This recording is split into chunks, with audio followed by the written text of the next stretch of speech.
Good morning friends, मैं doctor VK Mishra from gastro liver hospital Swaroop Nagar Kanpur. At the outset a request, ये scientific channel है, ये scientific deliberation है। मेरी रिक्वेस्ट है आप इस चैनल को सब्सक्राइब करें, इस वीडियो को शेयर करें। आज मैं बात करूंगा टाइप 2 डायबिटीज के बारे में। आज मैं बात करूंगा कि वास्तव में आप साइंटिफिकली क्या कर सकते हैं इसको कंट्रोल करने के लिए। How can you basically control diabetes mellitus. Now सबसे पहले मैं बात करूंगा डाइट के बारे में। साइंस ऐसा मानते हैं कि जो डाइट है it can make a big difference in the sense कि जो ब्लड शुगर है इसको ठीक करने के लिए डाइट वास्तव में सबसे इंपॉर्टेंट मुद्दा है। आप थोड़ा सा एक्स्ट्रा वेट कम कर लेंगे तो आपकी जो डायबिटीज है उसको कंट्रोल होने में काफी आपको मदद मिल जाएगी। आपको रोज जो आप कार्बोहाइड्रेट यूज करते हैं उनको ध्यान से देखने की जरूरत है। आपको रोजमर्रे की अपनी डाइट है लगभग उतने ही कार्बोहाइड्रेट रोज खाने की जरूरत है। आपको अपनी जो डाइट है उसमें प्रोटीन को बढ़ा के रखने की जरूरत है। इन सबसे इंपॉर्टेंट चीज को ओवरऑल आपको अपनी जो डाइट है उसमें कैलोरीज को कम करने की जरूरत है। आपको अपना जो कैलोरी है उसको कम करने की जरूरत है। Ultimately, it is the control of the carbohydrates, better utilization of the protein, cutting down of the calories। अगर ये तीन चीजें आप करते हैं तो डायबिटीज का जो कंट्रोल है वास्तव में इजी हो जाता है। अगर आपने थोड़ा सा वेट कम कर लिया तो ये और भी इजी हो जाता है।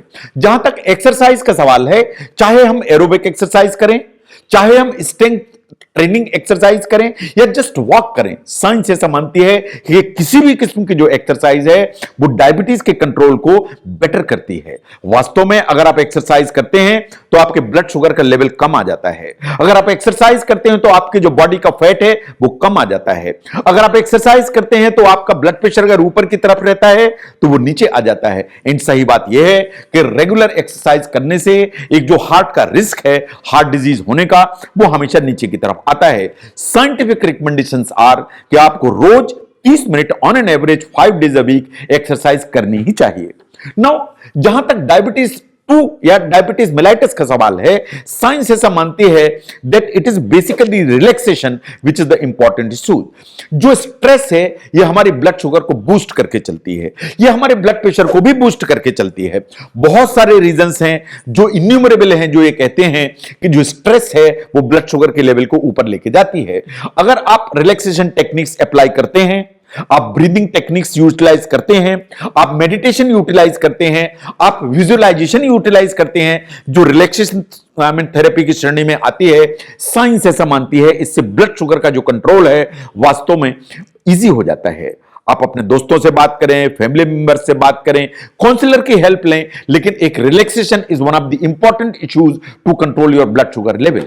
लेकिन आपने लाइफस्टाइल ठीक की, आपने एक्सरसाइज रेगुलेट की, आपने अपनी डाइट को कंट्रोल किया, इन वेट भी कंट्रोल किया, इसके बावजूद भी अगर आपकी ब्लड शुगर का जो लेवल है वो ऊपर की तरफ है तो शायद आपको दवाइयों की जरूरत है। इसका मतलब यह है कि आपको ओरल मेडिकेशन की जरूरत है, मुंह से खाने वाली दवाइयों की जरूरत है। जो मुंह से खाने वाली दवाइयां हैं वो कई तरह की होती हैं, but most of them actually combination के रूप में भी आती हैं। इनको आपको डाइट के ही रिलेशन में खाने की जरूरत पड़ती है एंड कभी कभी ये मल्टीपल टाइम्स लेनी पड़ती हैं। कुछ दवाइयां ऐसी हैं जो दिन में एक बार लेनी पड़ती हैं, कुछ दवाइयां ये हैं जो मील से रिलेशन में कई बार लेनी पड़ती हैं। जो भी दवाइयां हम इस्तेमाल करते हैं वो कैसे काम करती हैं उनको बिल्कुल ध्यान से समझने की जरूरत है। ये सिर्फ 5 ही तरीके हैं जिससे ये काम करती हैं, छठवां कोई तरीका नहीं है। जो 5 तरीके हैं उसको ध्यान से देखिए। या तो ये आपका जो इंसुलिन प्रोडक्शन जो पेनक्रियास से होता है उसको बढ़ाएंगी।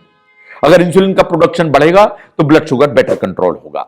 नाउ दूसरी जो ग्रुप की दवाइयां हैं वो आपका जो इंसुलिन है प्रेजेंट ब्लड में उसको बेटर यूटिलाइजेशन कराएंगी। अगर बेटर यूटिलाइजेशन कराएंगी तो ब्लड शुगर का कंट्रोल बेटर होगा। नंबर 3 ग्रुप की जो दवाइयां हैं जो स्टार्च हमारी इंटेस्टाइन में होता है उसके डाइजेशन को स्लो करेंगी या ब्लॉक करेंगी। अगर वो उसको ब्लॉक करेंगी तो जो ब्लड शुगर बढ़ती है जो इंटेस्टाइन से एब्जॉर्ब होती है वो स्लो एब्जॉर्ब होगी या जो ना धीरे धीरे एब्जॉर्ब होगी, तो ब्लड शुगर तेजी से नहीं बढ़ेगी। नंबर 4 जो अगर जो दवाइयां हैं जो इंसुलिन का ब्रेक डाउन होता है या इंसुलिन टूट जाता है उसको ब्लॉक करेंगी या उसको स्लो करेंगी, तो इंसुलिन देर तक आपके ब्लड के अंदर रहेगा तो ब्लड शुगर आपकी बेटर कंट्रोल होगी। इन कुछ ग्रुप की दवाइयां ऐसी हैं जो ब्लड शुगर बढ़ी हुई होती है उसको यूरिन के थ्रू बाहर निकाल देती हैं, और यूरिन के थ्रू बाहर निकाल देती हैं तो आपका जो ब्लड शुगर का लेवल है वो वास्तव में नीचे की तरफ आता है। तो अगर हम दवाइयों को देखें जो आपको हेल्प करती हैं ब्लड शुगर के कंट्रोल में। There are only 5 group of actions जो इसमें होते हैं, जो अभी मैंने आपकी से बात की। नाउ कभी क्या इंसुलिन की जरूरत पड़ती है, या इंसुलिन सिर्फ टाइप 1 डायबिटीज के लिए है? ऐसा है नहीं। जो इंसुलिन है वो टाइप 2 डायबिटीज में भी यूटिलाइज किया जाता है। कभी कभी जब आप फर्स्ट टाइम डायग्नोस होते हैं, आपका ब्लड शुगर अगर काफी ऊपर की तरफ होता है, तो इन द बिगिनिंग आपको इंसुलिन भी दिया जाता है, साथ में आपको मेडिसिन या ओरल पिल्स भी दी जाती हैं। इन over a period of time आपका इंसुलिन अलग हो जाता है, इन ओरल जो मेडिसिन हैं वो कंटिन्यू हो जाती हैं। That step 1। कभी कभी over a period of time in type 2 diabetes mellitus आपका जो इंसुलिन है उसमें जो बीटा सेल्स हैं, उनसे जो पेनक्रियास से इंसुलिन बनने की प्रक्रिया है वो पूरी तरह से बंद हो जाती है। इसका मतलब यह है कि आपकी बीटा सेल्स इंसुलिन नहीं बनाती हैं। इसे कहते हैं बीटा सेल फेलियर। अगर बीटा सेल फेलियर हुआ तो आपकी बॉडी के अंदर इंसुलिन बनता ही नहीं है। अगर इंसुलिन नहीं बनेगा तो आपको इंसुलिन के शॉट्स या इंजेक्शंस लेने पड़ेंगे। If that is the situation, it is quite possible कि आपको इंसुलिन लाइफ लॉन्ग लेने की जरूरत पड़े इन टाइप 2 डायबिटीज ऑल्सो। नाउ कभी कभी इमरजेंसी के लिए हमें बहुत शॉर्ट टाइम के लिए जो इंसुलिन है उसकी जरूरत पड़ती है इन टाइप 2 डायबिटीज मेलाइटिस। से फॉर एग्जांपल, आपको कोई सीवियर इंफेक्शन हुआ, आपको सेप्टिसीमिया हुआ, आपको मल्टी ऑर्गन फेलियर हुआ, तो आपको इंसुलिन के इंजेक्शंस की जरूरत पड़ेगी। अगर आपको एक्यूट लिवर डिजीज है या एक्यूट किडनी इंफेक्शन है तो आपको इंसुलिन की जरूरत पड़ेगी। अगर आपको किसी भी कारण से इंट्रैक्टेबल वॉमिटिंग होते चले जा रहे हैं, in you are not able to eat anything, तो इसका मतलब ओरल मेडिसिन भी नहीं जाएंगी, तो आपका डायबिटिक कीटो एसिडोसिस में जाने का खतरा बढ़ जाएगा। इफ दैट इज सो, तो आपको इंजेक्टेबल इंसुलिन की जरूरत पड़ेगी। एंड अगर आपको कोई भी मेजर सर्जरी होने वाली है या आपको कोई लंबा ऑपरेशन होने वाला है, तो इट इज ऑलवेज एडवाइजेबल कि आपको ओरल मेडिसिन की बजाय आपको इंसुलिन पे शिफ्ट करने की जरूरत पड़ेगी। Now, there are some non-insulin injectables also जो मार्केट में अवेलेबल होते हैं। ये जो नॉन इंसुलिन इंजेक्टेबल्स हैं, इनका काम यह है कि आपके इंसुलिन, आपका जो पेनक्रियाज है उसको हेल्प करें और इंसुलिन को जो एक प्रोडक्शन है उसको बढ़ाएं। और इंसुलिन का जो प्रोडक्शन अगर बढ़ जाता है वास्तव में, तो जो डायबिटीज का जो कंट्रोल है वो बेटर हो जाता है। नाउ द प्रॉब्लम इज कि अगर आपकी डायबिटीज वेल कंट्रोल नहीं हुई तो अल्टीमेटली क्या होगा? अगर हम ध्यान से देखें तो अगर डायबिटीज आपकी कंट्रोल नहीं है तो आपकी जो धमनियां हैं या आपकी ब्लड वेसल्स हैं, उनमें over a period of time, या आर्टरीज हैं, over a period of time उनमें प्लेक्स डेवलप होने लगेंगे। अगर उनकी सतह में प्लेक्स डेवलप होने लगेंगे तो उनमें से जो ब्लड फ्लो होता है, वो जो ब्लड फ्लो होता है वो स्लो होने लगेगा। ये रिस्क भी बढ़ जाती है कि कहीं ऐसा ना हो कि जहां प्लेक्स हैं उस एरिया में क्लॉट्स डेवलप होने चले जाएं। और जो ये प्लेक्स इस तरह के बनते हैं तो over a period of time आपके जो ब्लड वेसल्स होती हैं वो हार्ड होने लगती हैं, हार्डनिंग होने लगती है। इसे कहते हैं एथेरोस्क्लेरोसिस। अगर आपको एथेरोस्क्लेरोसिस है, आपको प्लेक्स बने हुए हैं, क्लॉट बनने का आपको रिस्क खड़ा हुआ है, इसका मतलब यह है कि आपको हार्ट अटैक का रिस्क, आपके ब्रेन स्ट्रोक का रिस्क, ये दोनों रिस्क काफी ऊपर की तरफ चले जाते हैं। साइंस ऐसा मानती है कि 2 out of 3 people who have type 2 diabetes mellitus, उनकी जो जान है वास्तव में हार्ट अटैक से चली जाती है। इसका मतलब यह है कि जो हार्ट की जो प्रॉब्लम है, या हार्ट अटैक है, या कार्डियक प्रॉब्लम है with type 2 diabetes mellitus is a very risky factor. Now look at the problem related to the kidney. अगर आपको लंबे समय से डायबिटीज है एंड आपकी शुगर जो ना प्रॉपर्ली कंट्रोल नहीं है, तो क्रॉनिक किडनी डिजीज होने का जो रिस्क है वो काफी बढ़ जाता है। साइंस ऐसा मानती है कि diabetes is one of the leading cause of kidney failure world over. It's not in our country, it's world over. ऐसा माना जाता है कि जो न्यू केसेस जितने हैं जो किडनी फेलियर के आते हैं, ऑलमोस्ट हाफ और 50% आज बिकॉज ऑफ द डायबिटीज। अगर आपको रिस्क नीचे करनी है तो 3 ही काम करने की जरूरत है। नंबर 1, शुगर को ठीक कंट्रोल करिए। नंबर 2, आप अपने ब्लड प्रेशर को ठीक कंट्रोल करिए। नंबर 3, कोलेस्ट्रॉल को ठीक कंट्रोल करके चलिए। अगर ये आप 3 काम करेंगे तो किडनी के फेलियर होने का जो रिस्क है वो हमेशा ज्यादा की तरह कम से कम हो जाएगा। इसके अलावा आपको ईयरली टेस्ट कराने की जरूरत है so that you can see कि कहीं किडनी में कोई प्रॉब्लम तो नहीं है। नाउ जहां तक आई प्रॉब्लम्स का सवाल है, they are very important as far as the diabetic complications are concern. जब आपकी शुगर हाई होती है तो वो पतली पतली खून की नसें जो हमारी आंख के अंदर होती हैं, जो हमारी जो रेटिना है या जो अंदर की जो लाइनिंग है जिस पर जाके विजन वास्तव में जहां से क्रिएट होता है, उसमें ऑक्सीजन इन न्यूट्रिएंट, इनकी जो सप्लाई है वो हैम्पर होने लगती है, बिकॉज ये जो नसें हैं ये नैरो होने लगती हैं। अगर ऑक्सीजन इन न्यूट्रिएंट्स गड़बड़ होंगे तो आपको डायबिटिक रेटिनोपैथी डेवलप हो जाएगी। अगर डायबिटिक रेटिनोपैथी आपने प्रॉपर कंट्रोल नहीं की तो इट इज क्वाइट पॉसिबल कि आंख की रोशनी चली जाए या विजन पूरी तरह से लॉस हो जाए। अगर हम साइंटिफिकली देखें तो 20 और 74 साल, मतलब 20 साल की उम्र के बाद अगर हम ब्लाइंडनेस को ध्यान से देखें, then diabetes is the most common reason और the leading cause of the blindness. उसको ध्यान से देखने की जरूरत है। नो, डायबिटिक नर्व पेन आपको डेवलप हो सकता है इन द सेंस कि अगर अनकंट्रोल ब्लड शुगर है तो over a period of time nerves जो है ना वो डैमेज हो सकती हैं। अगर नर्व्स डैमेज हो सकती हैं होंगी तो आपको टिंगलिंग होगी, नंबनेस होगी, पेन होगी, आपको पिंस जैसी चुभती हुई महसूस होंगी। ये फिंगर्स में होंगी, टोज में होंगी, हाथों में होंगी, पांव में होंगी। तो tingling numbness is a very common feature.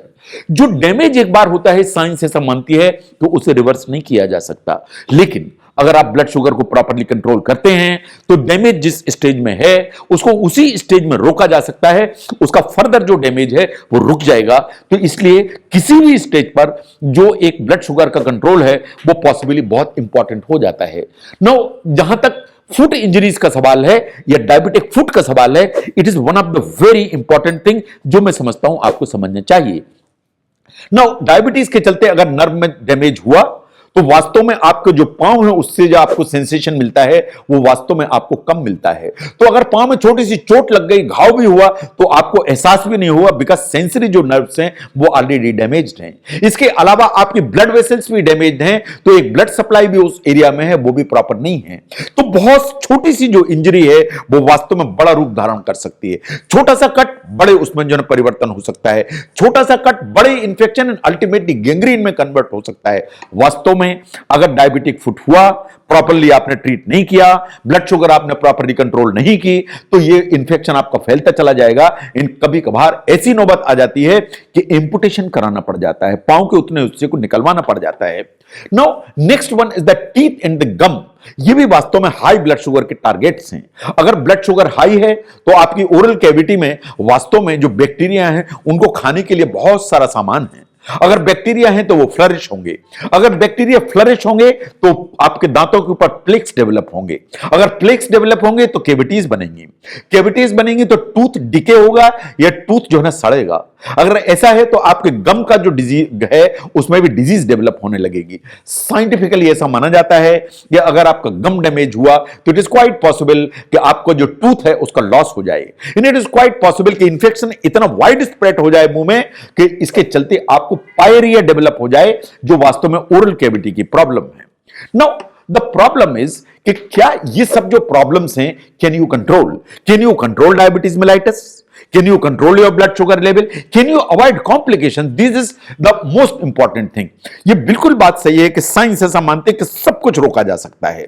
सब कुछ रोका जा सकता है अगर आप एक हेल्दी डाइट लेते हैं, आप रोज 30 मिनट एक्सरसाइज करते हैं, एटलीस्ट 5 डेज अ वीक, आप अपना जो वेट है वो हेल्दी मेंटेन करते हैं। इसका मतलब है कि बीएमआई आप 24-25 के आसपास रखते हैं, एंड आप रेगुलर अपना टेस्ट कराते हैं और वॉच करते रहते हैं कि ब्लड शुगर आपकी हेवायर तो नहीं हो रही। इसका मतलब है कि healthy weight, healthy diet, regular exercise and regular test, these are 4 things. अगर आप ऐसा करते हैं तो वास्तव में आप बहुत सारे कॉम्प्लिकेशंस एंड डायबिटीज से बचे रह सकते हैं। So these are the things which you need to watch. तो जहां तक डायबिटीज का सवाल है, इसको कंट्रोल करने में प्रॉब्लम नहीं है। अगर इसे कंट्रोल करने में तो 3 चीजें जो ना सबसे इंपॉर्टेंट हैं। One is the diet, another one is the exercise, and the third one basically is watching your weight. इनको अगर आप ठीक करके चलते हैं तो बाय एंड लार्ज ऐसा माना जाता है कि शुगर रीजनेबल लेवल पर कंट्रोल रहती है। अगर नहीं तो आपको ओरल मेडिकेशन की जरूरत पड़ेगी। कभी कभार आपको टेम्परेरीली, कभी कभार परमानेंटली इंसुलिन की भी जरूरत पड़ सकती है टाइप 2 डायबिटीज मेलाइटस। लेकिन अगर आपने ब्लड शुगर को ठीक से कंट्रोल नहीं किया तो you can have major complication. जो मेजर कॉम्प्लिकेशन है वो हार्ट में हो सकते हैं, मेजर कॉम्प्लिकेशन ब्रेन में हो सकते हैं, मेजर कॉम्प्लिकेशन आई में हो सकते हैं, मेजर कॉम्प्लिकेशन नर्व्स में हो सकते हैं, एंड कभी कभी डायबिटिक फुट डेवलप हो सकता है। तो सभी कॉम्प्लिकेशंस को अवॉइड किया जा सकता है अगर आप ब्लड शुगर को ठीक, प्रॉपरली, टाइमली कंट्रोल करके चले तो। अगर आप समझते हैं कि डायबिटिक कॉम्प्लिकेशंस को समझने में यह वीडियो आपको हेल्प करता है तो इसको जरूर शेयर करें। मैं doctor VK Mishra from gastro liver hospital Swaroopnagar Kanpur. Thank you very much.